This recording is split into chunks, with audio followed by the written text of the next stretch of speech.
இந்த வாழ்க்கை அப்படியே நம்ம யோசனை பண்ணி பார்த்தோம்னா விசித்திரமா தான் இருக்கு. ஒரு நீண்ட ரயில் பயணம் மாதிரி. உதாரணத்துக்கு கொச்சின் டு கோரக்பூர் எக்ஸ்பிரஸ் எடுத்துக்குவோம். அது கொச்சின்ல இருந்து வரும்போது நம்ம கோயம்புத்தூர் ஜங்ஷன்ல ஏறுறோம். அங்க ஏற்கனவே பெட்டியில நிறைய பேர் இருப்பாங்க. அதுக்கப்புறம் நம்ம அவங்களோட அறிமுகமாகிறோம். ரயில் சிநேகம்னு சொல்லுவாங்களே அந்த மாதிரி.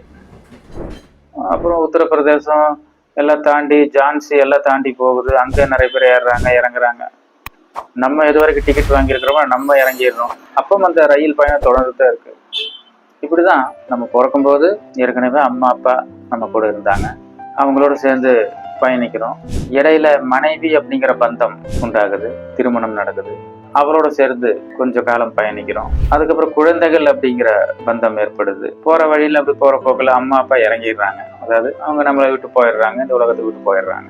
அதுக்கப்புறம் அப்படியே தொடர்ந்து பயணிச்சுட்டு இருக்கோம். ஒரு கட்டத்துல நம்ம இறக்க வேண்டிய சூழ்நிலை இறங்கிடுறோம். அப்புறம் அப்படியே அந்த பயணம் தொடருது. இப்படி ஒரு முடிவே இல்லாத ரயில் பயணம் மாதிரி அந்த வாழ்க்கை. ஒரு புரியாத புதிர மரணத்துக்கு அப்புறம் நம்ம எங்க போறோம், இதை பத்தி நம்ம எப்பவுமே சிந்திக்கிறது இல்லை.